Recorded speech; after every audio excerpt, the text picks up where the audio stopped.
Bonjour à tous. Alors aujourd'hui, je vous propose de filmer le stage de littérature qu'on fait en classe de première pour le bac de français, qui est donc sur ce thème de la littérature d'idées et l'argumentation, hein. C'est le titre du chapitre que vous avez en première, hein. Vous en avez plusieurs, hein. Vous avez le roman, le théâtre, la poésie et la littérature d'idées. Donc il existe deux autres stages, deux autres vidéos que je vais vous faire, donc sur le théâtre et également sur la poésie. Alors ces stages, ils peuvent être utiles dans deux cas. Ils sont très utiles pour travailler la dissertation, hein, pour avoir les exemples que vous pouvez mettre en dissertation. Et ils sont également très utiles pour l'oral, hein, pour parler de ce que vous connaissez, pour montrer que vous avez une culture littéraire. Donc même si cette année, à cause du confinement, vous n'aurez pas de dissertation, pas de bac écrit, vous pouvez aussi regarder cette vidéo pour préparer votre oral. Alors, c'est une vidéo qui va être un peu longue, donc je la découperai en plusieurs morceaux parce que normalement, c'est un stage qui dure 2 heures quand les élèves viennent le faire à l'agence. Alors, le but, c'est de voir plein d'exemples de différents auteurs et de différentes époques sur la littérature d'idées. Pour chaque exemple, je vous ai mis à chaque fois sur quel parcours associé on pourrait le raccrocher. Donc ici, on commence avec Aristophane. Je pense qu'on peut le raccrocher à regard éloigné, hein, le parcours associé sur le regard éloigné, parce que c'est très lointain dans le temps. Donc c'est comme ça qu'on pourrait le rapprocher. Donc Aristophane, vous pouvez noter que c'est un auteur de théâtre grec de l'Antiquité et c'est un peu le Molière de son époque. C'est-à-dire que son truc, c'est de faire de la satire, de se moquer de la société. Donc je vais vous montrer une œuvre qui s'appelle Lysistrata, qui a été écrite au 5e siècle avant Jésus-Christ. Et c'est une pièce qui parle des femmes contre la guerre. Donc je vous laisse regarder un extrait et après on pourra l'expliquer ensemble. Alors, c'est une pièce qui a été faite par des étudiants. Donc, au début de la pièce, ils ont passé pas mal de vidéos comme ça de conflits avant de lancer la pièce.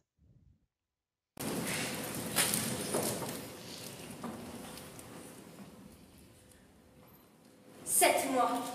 7 mois sans nouvelles. 7 mois. Je suis fatiguée d'attendre. Toute ma vie, j'ai vu Athènes se vider de sa population mâle, se replier sur elle-même et s'endormir lentement dans les sanglots des femmes.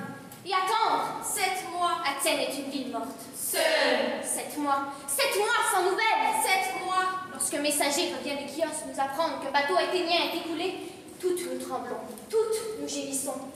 Le messager récite la liste des morts et les veuves d'aujourd'hui, se jette dans les bras des veuves d'hier et crie.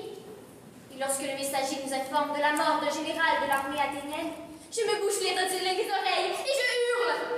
Ces fleurs ne parleront jamais les rues de l'abysse. Voilà, donc en fait, c'est une pièce donc, de théâtre grec. Donc, vous voyez, c'est un petit peu particulier. Vous avez ce chœur, hein, ces personnes qui répètent tout ensemble le même mot ou une phrase, un ensemble de mots. Alors, pourquoi cette pièce, elle est intéressante? Parce qu'en fait, vous voyez, ce sont des femmes. Et ce sont des femmes qui en ont marre d'attendre toujours leur mari, leur frère, leur fils, qui partent tout le temps à la guerre. Elles disent qu'il y a trop de guerre, en fait. C'est usant. Et du coup, elles vont décider de faire quelque chose contre la guerre et elles décident de faire la grève du sexe, c'est-à-dire de plus faire d'enfants. Elle dit si on ne fait plus d'enfants, il n'y aura plus de fils pour partir à la guerre, pour partir en guerre.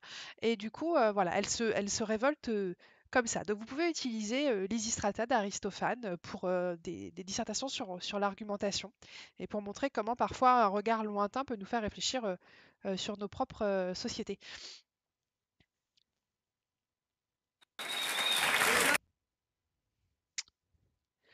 Donc voilà pour Lysistrata. Surtout qu'Aristophane, ce qui est intéressant, c'est que un professeur dans une dissertation ne s'attendra pas du tout à ce que vous citiez Aristophane, donc ça donne de la valeur à votre copie.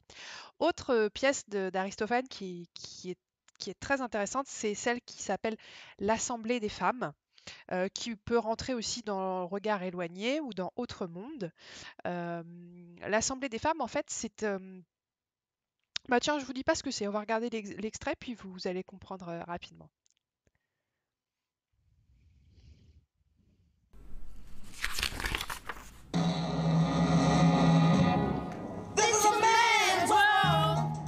C'est un monde d'hommes, mais il n'est rien sans la femme.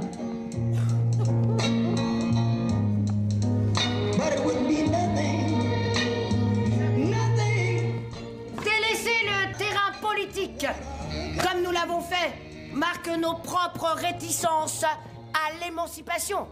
Il est vrai que pour réussir et se battre en politique, il faut être prête à sacrifier sa féminité. Puisqu'il faut être prête à combattre, triompher, faire montre de puissance, il faut s'autoriser à dominer l'autre publiquement. Se passer de son assentiment.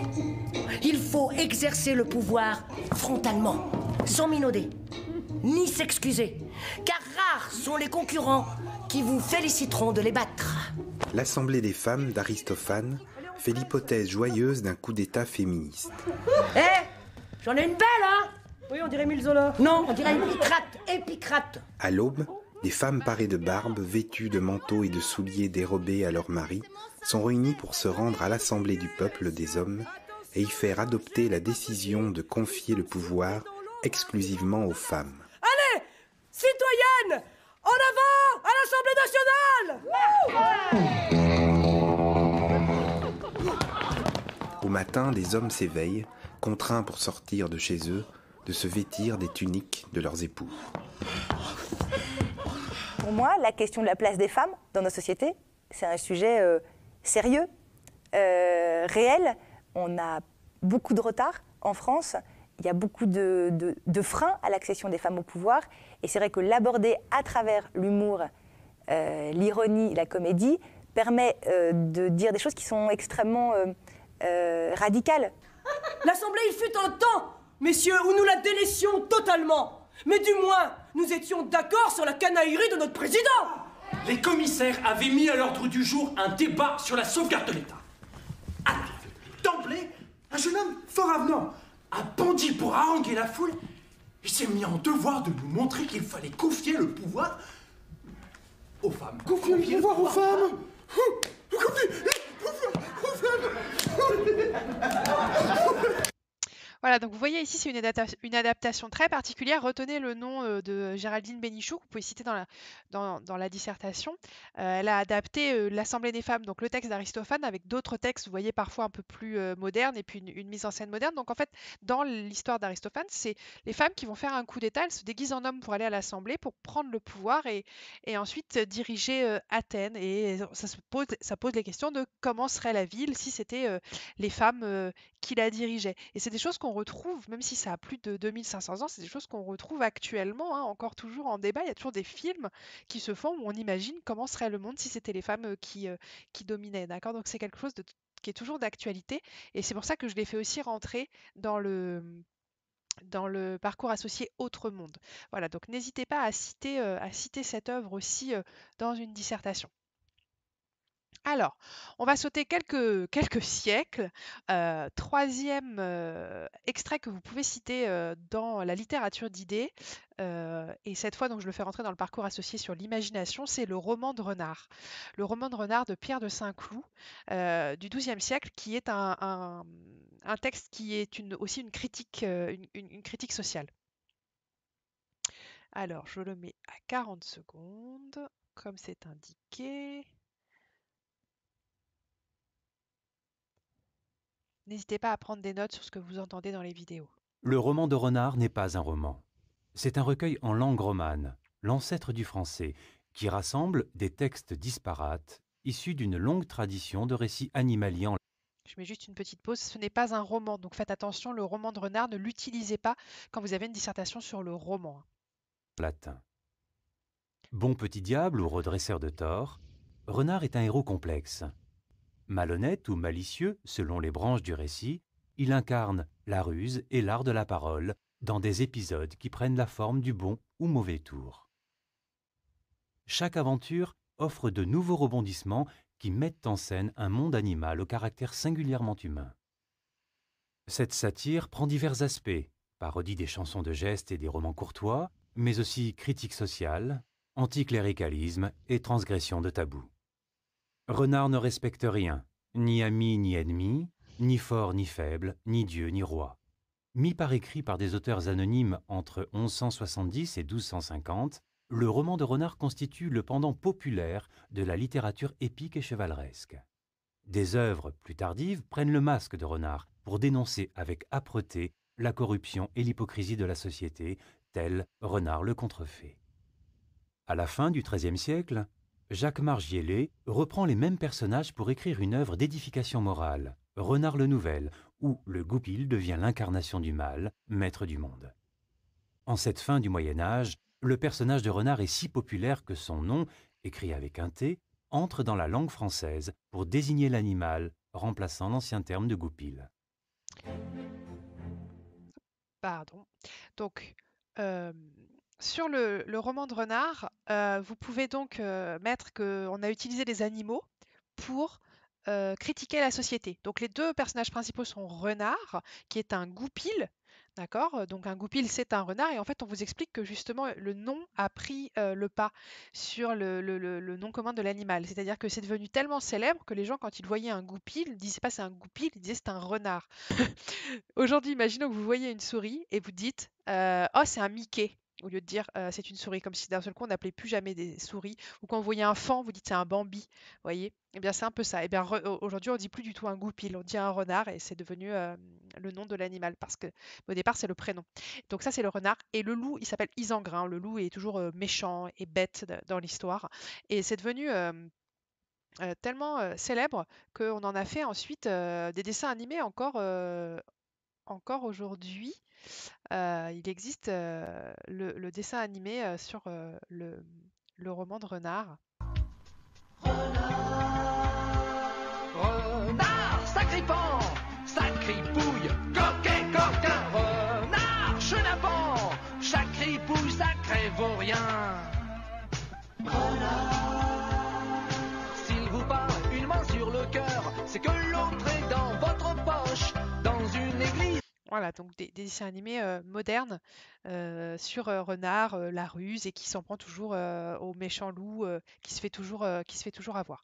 Donc voilà, vous pouvez utiliser ici dans tout ce qui est dissertation sur est-ce que c'est plus efficace de passer par un moyen détourné, est-ce que c'est plus efficace d'utiliser des animaux, est-ce que, voilà, ne parlez pas forcément toujours de La Fontaine, vous pouvez aussi utiliser le roman de Renard. Dites-vous bien, quand vous avez des exemples comme ça à trouver dans une dissertation, prenez celui qui est le plus original, celui qui va faire le plus plaisir à votre correcteur. D'accord? Donc vous pouvez utiliser le roman de Renard, c'est une alternative aux fables de La Fontaine. Alors, exemple suivant, il s'agit donc des essais de Montaigne, donc, qui est au programme cette année, qui est donc associé au parcours donc le thème du parcours associé, c'est un autre monde, un monde en a découvert un autre, d'accord? Et donc c'est sur les essais. Il faut comprendre que Montaigne a écrit dans les essais sur différents thèmes. Il a parlé de sa vie, des choses très concrètes de sa vie. Il a réfléchi à des choses philosophiques à travers des choses du quotidien. Il y a 3 tomes, et donc celui qui est au programme, vous n'avez pas tous les essais, c'est le texte sur les cannibales. D'accord? Les cannibales, c'est-à-dire les Indiens qui venaient d'être découverts au XVIe siècle. Donc c'est une comparaison entre notre monde et le monde des Indiens pour faire réfléchir sur notre propre société, c'est-à-dire un autre monde, un monde qui fonctionne complètement autrement. Comment est-ce qu'il peut nous faire réfléchir sur notre société? Donc on peut utiliser les essais.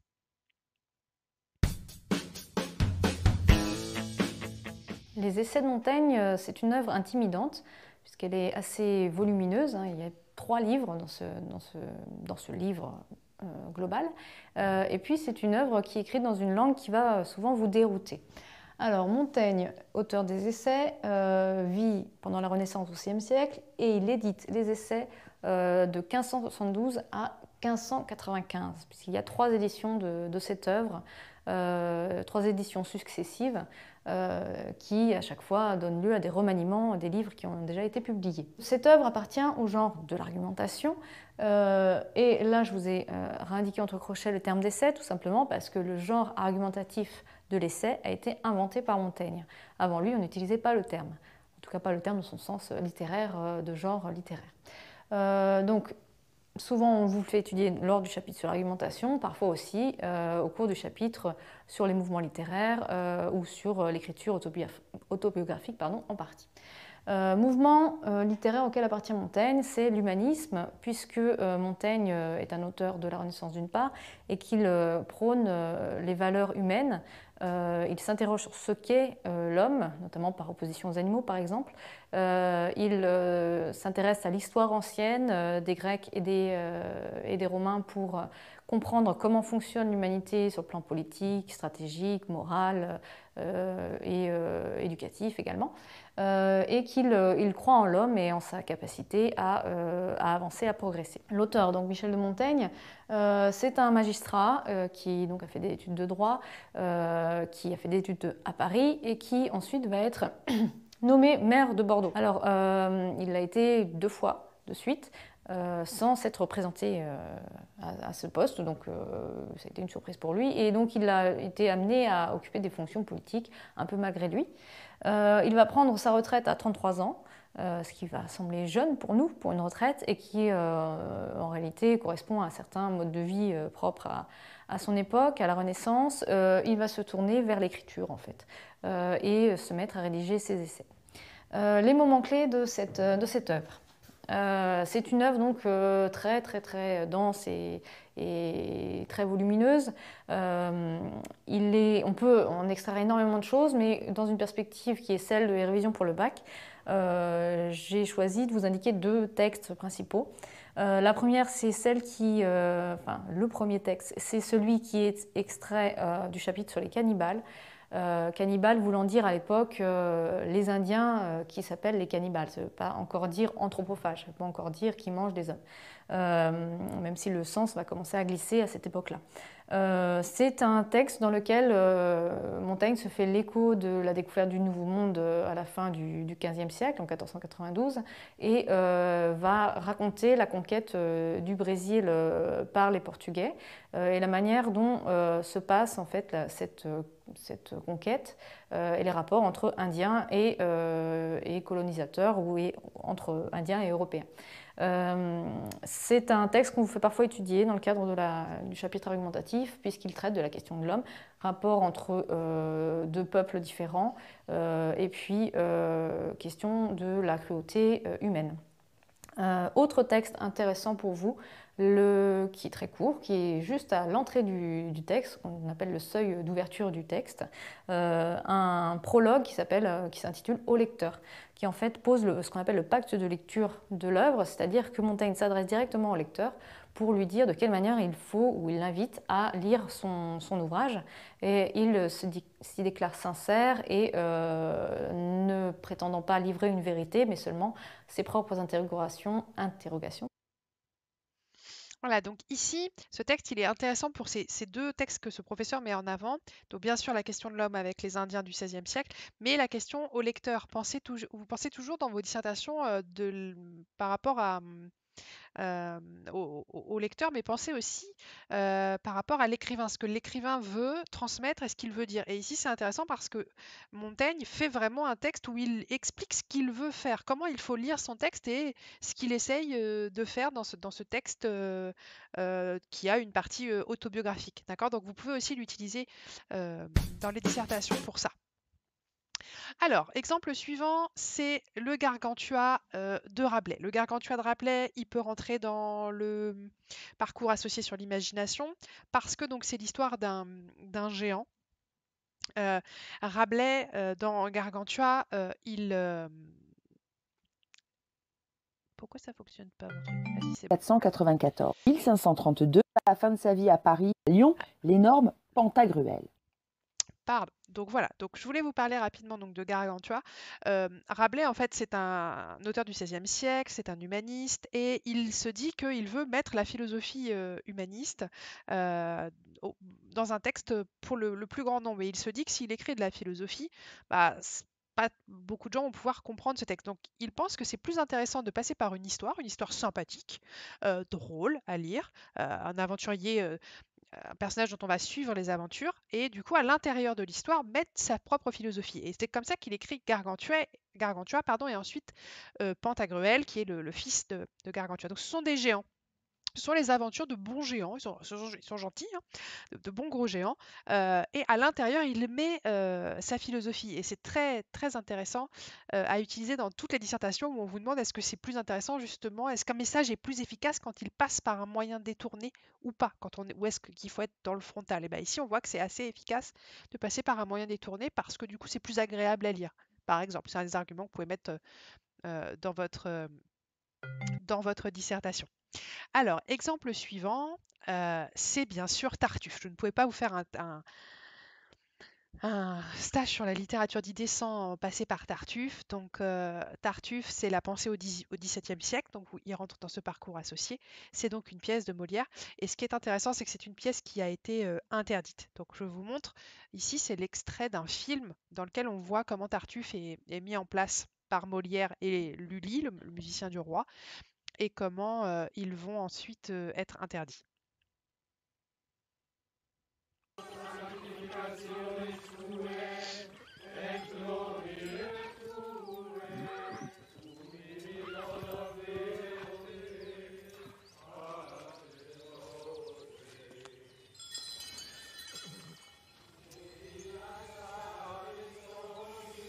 Donc là, vous avez Molière et Lully. Le plus odieux que ces dévots, ces francs charlatans qui se jouent de ce qu'on est mortel le plus saint et sacré. Le roi n'ose pas affronter sa mère de fond.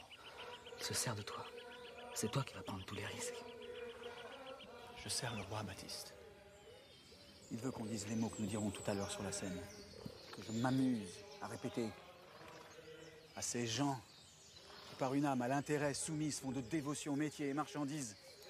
Ces gens qui achètent crédit et dignité à prix de faux clins d'yeux et d'élans affectés. Les dévots sont nombreux, Baptiste. Leurs alliés puissants et haut placés, tu es fou. Mais ces gens qu'on voit par le chemin du ciel, brûlants et priant, courir à leur fortune, sachant ajuster leurs ailes avec leurs vices. D'autant plus dangereux qu'ils assassinent avec un fer sacré et prennent des armes qu'on révère. Nous sommes les instruments, les bras. Les instruments, on les casse, les bras, on les coupe. Fou, ça. Maintenant qu'il s'agit de cracher au nez des vieilles barbes, tu ne trouves plus de salive. Que voulez-vous? Vous dire? Mon Dieu, je vous prie. Avant que de parler, prenez-moi ce mouchoir. Couvrez ce sein que je ne saurais voir. Par de pareils objets, les âmes sont blessées. Et cela fait venir de coupables pensées. Vous voilà donc bien tendre à la tentation. Et la chair sur vos sens fait grande impression. Et je vous verrai nu, du haut jusqu'en bas, que toute votre peau ne me tenterait pas. Madame va venir dans cette salle basse. Sans doute suis-je désormais trop âgé pour apprécier les fines plaisanteries de M. Molière. Mais je vois bien qu'il se moque de ceux que la dévotion conduit à Dieu. Que le ciel à jamais, par sa toute bonté, et de l'âme, et du corps, vous donne la santé. Comment de votre mal vous sentez-vous remise? Fort bien. Et cette fièvre a bientôt quitté prise. Mes prières n'ont pas le mérite qu'il faut pour avoir attiré cette grâce d'en haut. Que fait là votre main? Je tâte votre habit, l'étoffe en est moelleuse. De grâce laissez. Je suis fort chatouilleuse. Mon Dieu, que de ce point l'ouvrage est merveilleux. On travaille aujourd'hui d'un air miraculeux. Jamais en toute chose on a vu si bien faire. C'est que vous n'aimez rien des choses de la terre. Mon sein n'enferme pas un cœur qui soit de pierre. L'amour qui nous attache aux beautés éternelles n'étouffe pas en nous l'amour des temporels. Nos sens facilement peuvent être charmés des ouvrages parfaits que le ciel a formés. Et je n'ai pu vous voir, parfaite créature, sans admirer en vous l'auteur de la nature. La déclaration est tout à fait galante, mais elle est à vrai dire un peu bien surprenante. Un dévot comme vous, et que partout on nomme. Pour être dévot, je n'en suis pas moins homme. Je sais qu'un tel discours de moi paraît étrange. Mais madame, après tout, je ne suis pas un ange. Et si vous condamnez l'aveu que je vous fais, il faut vous en prendre à vos charmants attraits. N'appréhendez-vous point que je sois d'humeur à dire à mon mari cette galante ardeur? Je sais que vous avez trop de bénignité et que vous ferez grâce à ma témérité. Et considérez en regardant votre air que l'on n'est pas aveugle et qu'un homme est de chair. Asseyez-vous, madame. Cessez, je vous prie, ce scandale. Ce sont vos façons, vos protégés, votre fille qui font scandale, sire. Et de ce scandale, Dieu vous demandera compte. m'arranger avec lui. Voilà, donc ici on voit comment la pièce a été jouée au départ et on voit que le roi est plutôt content, ça le fait plutôt rire et d'ailleurs il a travaillé avec Molière sur cette pièce. Lui il est plutôt content et on voit que ça scandalise une partie de la cour, ce qu'on appelle les dévots, hein, ces gens qui sont très pieux, très religieux, sans être forcément des hommes d'église, et notamment la reine-mère qui n'est pas du tout d'accord avec cette pièce. Eh bien, ce parti dévot et la reine-mère vont tellement faire pression que le roi va devoir interdire cette pièce que lui, il aimait beaucoup, donc c'est une pièce qui va être interdite. Pourquoi on utilise cet exemple? Eh bien, ça fonctionne très bien dans les dissertations quand on vous demande est-ce qu'on passe par un moyen détourné ou pas. Ici, on passe par l'histoire de Tartuffe, mais on est quand même dans l'attaque frontale des dévots. Eh bien, le fait de ne pas être passé par un moyen trop détourné fait que la pièce a été interdite, donc ça peut être une limite aussi. Hein, pensez à ça. Utiliser un moyen détourné, c'est aussi parfois un moyen de se protéger. C'est le cas notamment de La Fontaine. D'accord? Donc Tartuffe, voilà, vous pouvez l'utiliser pour le théâtre, mais aussi pour l'argumentation, ça marche assez bien. Tartuffe, c'est un hypocrite, hein. On voit bien dans la pièce. Alors, autre exemple que vous pouvez utiliser, c'est les caractères de le texte de La Bruyère, donc qui est un ami de Molière. Ils ont vécu ensemble au XVIIe siècle. Donc ça rentre dans la pensée au XVIIe siècle, dans ce parcours associé, et surtout vous pouvez l'utiliser comme contre-pied de l'imagination. C'est-à-dire qu'ici on est dans tout l'inverse de l'imagination. On est dans un texte qui fait des petits paragraphes sur la société de son époque.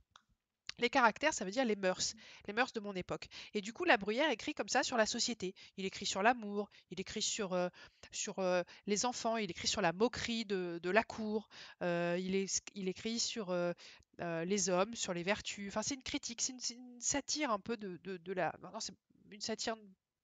C'est pas vraiment une satire parce que ça se moque pas vraiment. Voilà, il fait des phrases comme ça sur les hommes, sur l'amour, sur les femmes, dans des petits paragraphes. C'est assez facile à lire les caractères de La Bruyère.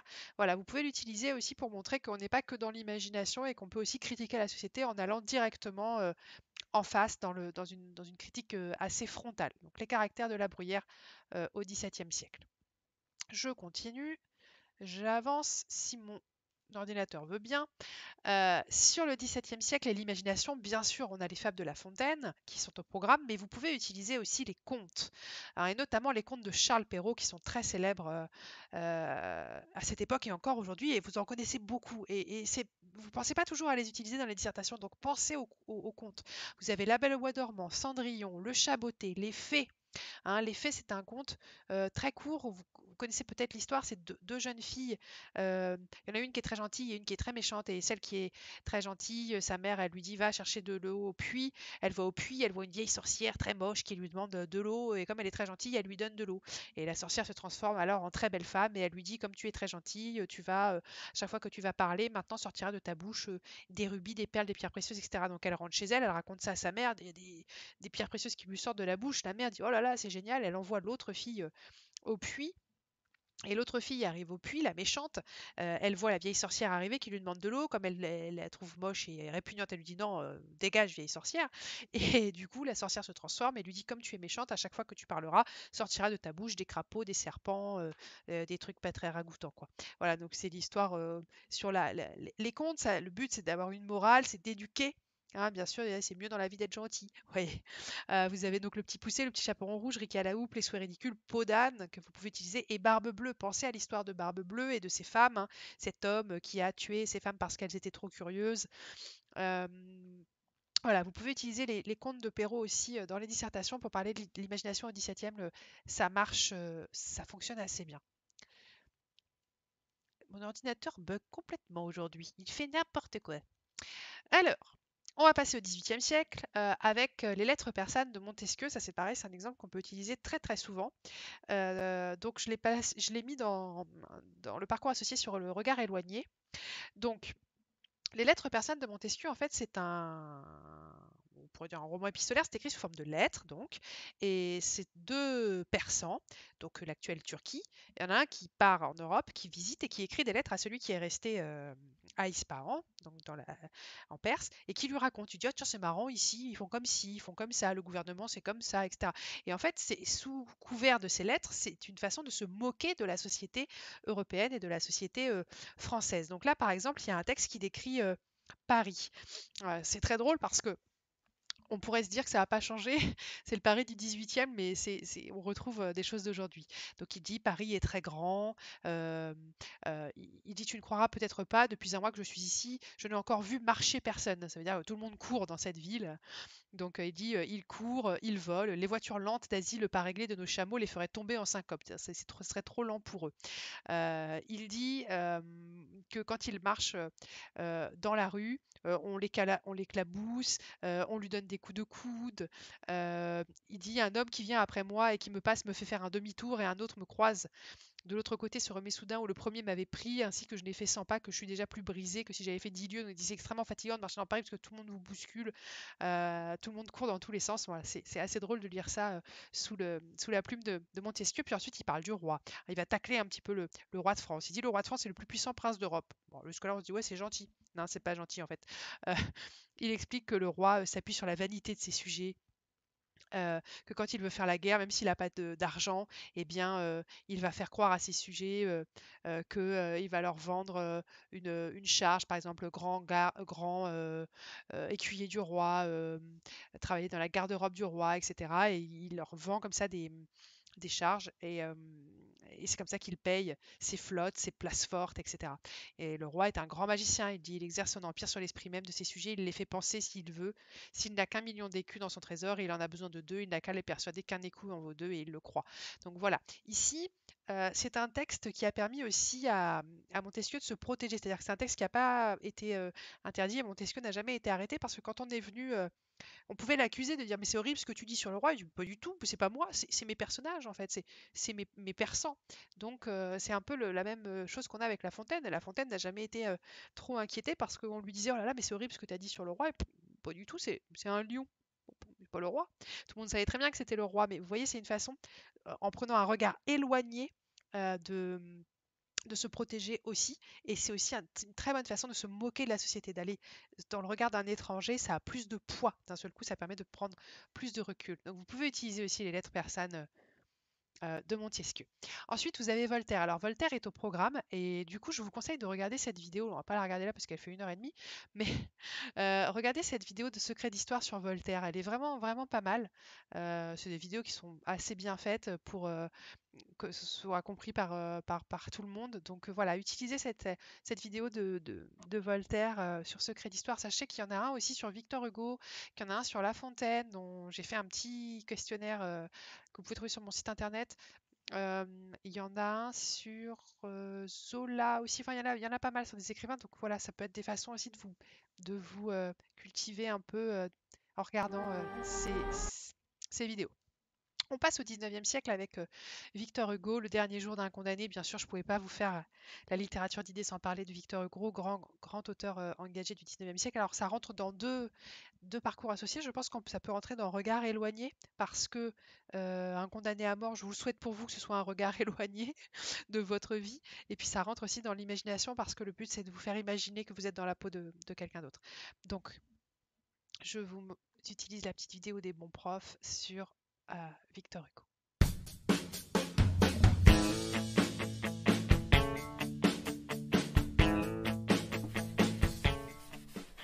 Nous allons travailler sur Le dernier jour d'un condamné de Victor Hugo, publié en 1829. D'un point de vue historique, c'est un roman qui marque une étape importante vers le long chemin que sera l'abolition de la peine de mort, qui n'aura lieu en France qu'en 1981.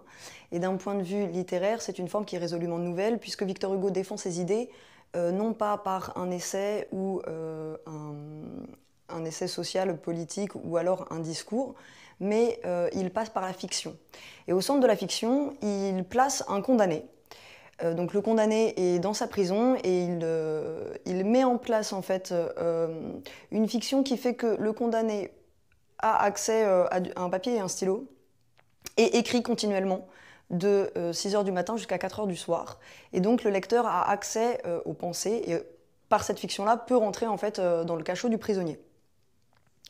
Ce prisonnier donc, en fait, raconte son état intérieur, mais sans se raconter lui-même. C'est-à-dire que Victor Hugo évacue toutes les questions qui sont relatives au crime, au fait que le condamné soit coupable ou non, et au fait aussi que s'il est coupable, est-ce qu'il éprouve des remords, etc. Toutes ces questions qui habituellement sont centrales dans un débat sur la peine de mort, ici elles sont écartées. Elles sont écartées, et donc on est face à un personnage qui n'a ni passé ni avenir, et qui est seulement pris dans son immédiateté, dans sa condition de prisonnier, et dans un temps en fait qui est très serré et qui n'agit que comme un compte à rebours vers la mort. Donc tout ceci rend le livre angoissant pour le lecteur, puisque la mort approche, et également ce système en fait de dépersonnalisation, le fait que le condamné n'ait pas de passé et pas d'avenir, permet au lecteur une identification beaucoup plus simple. Donc ça, c'est le tour de force de Victor Hugo sur cette œuvre. Voilà, donc vous pouvez utiliser cette œuvre, elle fonctionne très bien. L'idée de passer par une fiction pour vous convaincre de l'absurdité de la peine de mort. Vous lisez Le Dernier jour d'un condamné, Victor Hugo, il veut vous convaincre qu'il faut abolir la peine de mort, d'accord? Donc, vous pouvez l'utiliser et montrer ici comment le moyen détourné est puissant. Et ce qui est très puissant dans ce livre, effectivement, c'est ce qu'elle vous dit, c'est qu'on ne sait pas pourquoi il est là. C'est peut-être la pire crapule du monde, mais on ne sait pas pourquoi il a été condamné. On est juste dans la tête de quelqu'un qui va mourir là dans 24 heures. Qu'est-ce qui se passe dans sa tête? Et vous êtes là et vous suivez le dernier jour d'un condamné. C'est un livre extrêmement puissant par justement la dépersonnalisation qui permet de vous identifier aussi au personnage. Donc voilà, vous pouvez utiliser ici des œuvres qui ont eu des buts politiques importants, d'accord, pour Victor Hugo, il s'engage dans ses textes.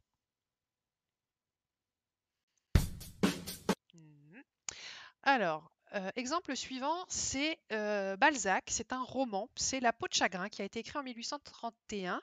Je le mets dans le parcours associé sur l'imagination parce que même si Balzac est plutôt dans le courant réaliste, cette œuvre-là, elle est un petit peu particulière puisqu'il y a un peu de fantastique dedans. C'est l'histoire d'un homme qui est dépressif, qui veut se suicider, qui se balade dans la rue de Paris la nuit, qui rentre dans une espèce de boutique d'antiquaire et qui trouve une espèce de peau, une espèce de cuir qui dit que ça peut exaucer tous les vœux. Et du coup, c'est cette fameuse peau de chagrin, puisque dès qu'il a un désir, ça exauce son désir, mais la peau rétrécit. Quand la peau n'existera plus, le personnage va mourir. Donc, je vous conseille le film qui a été fait sur ce livre, parce que là, maintenant, à 3 mois du bac, on n'a pas forcément le temps de tout lire, et ça vous permettra de comprendre un petit peu quelle est l'histoire de la peau de chagrin. C'est une vraie réflexion en plus philosophique sur la vie, sur le désir. Est-ce que le désir fait qu'on se consume et qu'on meurt, Donc voilà, c'est assez intéressant. Vous pouvez utiliser la peau de chagrin dans pas mal de dissertations. Finalement, je me suis rendu compte qu'on pouvait l'utiliser assez souvent pour le roman, pour aussi la littérature d'idées, puisqu'il y a une vraie théorie derrière sur le désir, la vie. Hein, cette femme qui dit je préfère mourir de désir, etc. Donc voilà, c'est assez intéressant. La peau de chagrin, vous pouvez l'utiliser, puis regarder le film, ça vous permettra de comprendre un petit peu cette histoire. On revient à Victor Hugo, parce que, bon, vous savez, je suis fan de Hugo. Hugo, c'est un génie de la littérature, il a tout écrit, il a touché à tout, c'est assez extraordinaire. Donc ici, c'est un poème de Victor Hugo qui s'appelle Ultima Verba, qui est un extrait de son recueil Les Châtiments. 1852, je le mets dans Regard éloigné parce que, encore une fois, c'est assez lointain pour nous. Et puis, il faut bien que ça rentre dans un... J'essaie de faire rentrer le plus possible les exemples dans vos parcours associés. Donc, c'est un poème qui est assez magnifique, en fait. Qui est tombé il y a quelques années au bac, mais du coup, qui était très dur à commenter. C'est en fait au XIXe siècle, en 1852, il y a un coup d'État de Louis-Napoléon Bonaparte, qui était président de la République, qui fait un coup d'État pour devenir empereur sous le nom de Napoléon III. Et Hugo, à l'époque, qui faisait de la politique, n'était pas du tout d'accord du fait que la République devienne un empire, et donc il est parti. Il s'est exilé, et donc il parle ici de Napoléon III, mais jamais en disant Napoléon III. Il utilise des métaphores. Donc il utilise des métaphores notamment de l'Antiquité, il parle d'un tyran, il parle de César. Hein, d'accord. Et donc il dit que c'est horrible ce qui se passe politiquement et qu'il faut résister. Donc ça commence par la conscience humaine est morte dans l'orgie, si elle s'accroupit, ce cadavre lui plaît. Par moments gai, vainqueur, la prunelle rougit, il se tourne et donne à la morte un soufflet. La morte, c'est la France, hein, c'est la République française. Donc voilà, il parle ici comme ça de Satan, de César, c'est du tyran, c'est assez violent. Il parle donc de son exil, du fait donc qu'il part parce qu'il n'est pas d'accord avec la politique et il dit qu'il doit résister. Alors cette dernière strophe est juste sublimissime, c'est Victor Hugo dans toute sa splendeur. Donc il parle des résistants et il dit: s'il en est plus que 1000, eh bien j'y suis. Si même ils ne sont plus que 100, je brave encore Scylla. S'il en demeure 10, je serai le 10e. Et s'il n'en reste qu'un, je serai celui-là. Magnifique. Et effectivement, il a refusé de revenir en France jusqu'à ce que Napoléon III soit dégagé du trône de l'Empire. Voilà, donc vous pouvez aussi utiliser ici Victor Hugo dans l'idée que la poésie peut aussi être vecteur de critique politique. Et là, c'est le cas. C'est pour ça que c'était très difficile à commenter parce qu'il faut bien connaître le 19e siècle pour pouvoir commenter ici ce texte de Victor Hugo. Alors, oula, alors, on va plus tout trop bien voir, mais bien sûr, littérature d'idées, vous pouvez utiliser Zola, le fameux texte J'accuse, 1898, sur l'affaire Dreyfus, où Zola accuse différentes personnes du gouvernement, de l'armée qui ont fait l'affaire Dreyfus, le procès de Dreyfus. Ici, on n'est pas dans l'imagination, on n'est surtout pas dans l'imagination, on est dans le frontal. Je voulais vous donner un autre exemple de quelque chose d'assez frontal.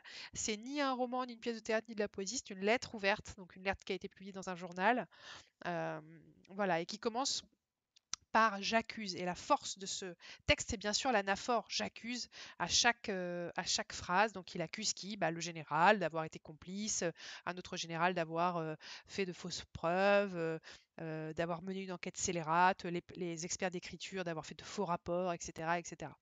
Voilà, vous pouvez aussi utiliser parfois cet exemple-là dans vos dissertations.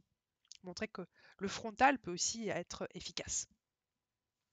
Alors, dans l'imagination, on peut utiliser, si on passe au XXe siècle, La ferme des animaux de George Orwell. La ferme des animaux, c'est un texte dans lequel il y a des animaux qui vont prendre possession d'une ferme et en fait c'est une analogie, c'est une métaphore du système soviétique communiste stalinien. D'accord ? Donc vous avez le personnage principal, c'est un gros cochon qui s'appelle Napoléon et en fait il représente Staline, d'accord? Et vous avez comme ça des animaux qui représentent différents personnages et les cochons de la ferme vont changer les règles de la ferme et devenir les maîtres de la ferme. Si ça vous intéresse, il y a le dessin animé sur YouTube, La ferme des animaux. Ça a été fait un petit dessin animé, voilà, vous le regardez et comme ça vous pourrez en parler en dissertation. Pareil, La ferme des animaux, c'est une alternative de La Fontaine, pour parler du fait qu'on peut utiliser les animaux pour défendre une idée philosophique, politique, sociale, sociétale, une critique. Ça fonctionne assez bien. Donc pensez à La ferme des animaux de George Orwell. Alors, on passe donc au XXe siècle, au milieu du XXe siècle. Je voulais vous parler d'une femme. Oui, un auteur féminin. Donc Simone de Beauvoir avec son livre Le deuxième sexe, écrit en 1949. Il rentre dans Autre monde parce que pour beaucoup de gens, les femmes, le monde des femmes, c'était différent. Et donc elle a peint un petit peu cet autre monde pour les hommes. Et puis, je pense que ça rentre aussi dans Contre l'imagination, c'est-à-dire que là, on est aussi dans le frontal. C'est un essai, c'est vraiment un essai philosophique, le livre. Et elle en a eu l'idée en travaillant avec Jean-Paul Sartre, qui est donc, c'était un couple un petit peu particulier, Jean-Paul Sartre et Simone de Beauvoir, parce que ils étaient ensemble, mais ils avaient le droit d'avoir d'autres aventures. On dirait un couple ouvert aujourd'hui, comme ça qu'on appellerait ça. Donc voilà, vous regardez. Ici, c'est un extrait d'un film qui s'appelle Les Amants du Flore, que vous pouvez trouver sur Internet, qui est très très bien. Moi, c'est comme ça que j'ai appris un petit peu l'histoire de Beauvoir et Sartre. Voilà, donc ici, elle explique ce qu'elle veut faire dans son livre. Au départ, c'est pas du tout un livre féministe, c'est juste la femme comme question philosophique. Et c'est en écrivant ce livre que ça va devenir un livre féministe et aujourd'hui le livre de chevet, la Bible des féministes. Donc voilà, son idée, c'est de se poser la question si le deuxième sexe, c'est-à-dire les femmes, qui sont toujours en deuxième position, toujours inférieures à l'homme, est-ce que c'est naturel?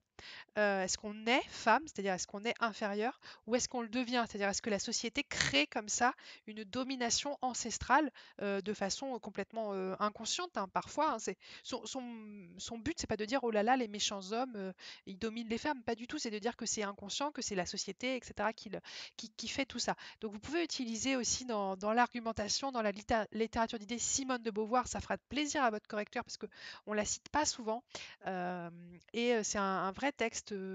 Voilà, là on n'est pas dans l'imagination, on n'est pas dans la littérature esthétique, on est dans l'essai. On veut vraiment faire un essai, un texte philosophique, on y va, on est dans le frontal et on parle voilà, de comment fonctionne la société par rapport aux femmes. Qu'il ne tue pas. Ensuite, on arrive vers le 21e siècle, donc je vous propose ce poème de Merle qui s'appelle « Ce poignet d'émis de toi », pas de moi, sinon ça ne veut rien dire. « Ce poignet d'émis de toi ». Je l'ai mis dans la contre-imagination et puis dans le regard éloigné parce que ça parle des camps de concentration en fait pendant la Seconde Guerre mondiale, ça parle de la Shoah. Donc ce poignet d'émis de toi dans la cohorte des poignets nus, poignets est la palpitation, ton attache vitale, les pores cautérisés d'encre, bleu en fer, ta peau s'épelle en chiffres. Donc ça parle vous savez, des tatouages, des chiffres qui étaient tatoués sur les bras des déportés. Poignet bleu nu dans la cohorte des poignets dénommés. Je réincarne tes os, je décode ton nom. Toi seul parmi les seuls, je te rends ton nom. Donc voilà, c'est un poème sur la Shoah. Vous pouvez l'utiliser dans énormément de dissertations sur la poésie, sur la littérature d'idées ici. Voilà, il y a vraiment un message. La poésie ne parle pas toujours du rêve, la poésie ne parle pas toujours d'amour, la poésie ne parle pas toujours de... Elle peut parler aussi de vraies choses de la société, de choses horribles, comme ici la Shoah, les camps de concentration et d'extermination. Voilà, vous pouvez utiliser ce poème de Merle, ce poignet d'émis de toi. Et enfin, le dernier exemple, ce sont les dystopies. J'ai trouvé que c'était intéressant de parler des dystopies contemporaines dans la littérature d'idées parce que c'est des vraies critiques sociales, les dystopies. Donc les dystopies, c'est l'inverse de l'utopie. C'est un monde qui, si on continue sur sa lancée, comment deviendrait-il un monde assez affreux? En fait, on n'aurait pas trop envie d'y vivre. Donc ça rentre dans les trois. C'est regard éloigné, parce que c'est une dystopie, c'est loin de nous. C'est de l'imagination et en même temps, c'est un autre monde. Dans les dystopies, vous connaissez certainement Hunger Games de Suzanne Collins ou les livres, les séries divergentes de Ross. Ça fonctionne assez bien. Après, vous savez que c'est toujours difficile de citer des œuvres contemporaines et des œuvres populaires parce que certains professeurs sont parfois un peu snob, il faut le dire, et n'acceptent pas que vous citiez de la littérature contemporaine, ce qui est bien dommage parce que ça n'enlève rien à leur talent d'écrivain. Donc je vous conseille une dystopie qui passera beaucoup mieux, c'est celle de Margaret Atwood, puisque Margaret Atwood est vraiment reconnue comme une auteure anglophone de grande qualité. Ce livre est paru il y a très longtemps, il a été adapté en série assez récemment, donc en français c'est La Servante écarlate, mais le titre originel, impossible à prononcer, c'est Handmaid's Tale. Donc je vous montre. OCS, le bouquet 100% Excusez-moi, je me mets à un endroit où ce sera mieux. Cinéma Série présente. I was asleep before. That's how we let it happen. When they slaughtered Congress, we didn't wake up. When they blamed terrorists and suspended the Constitution.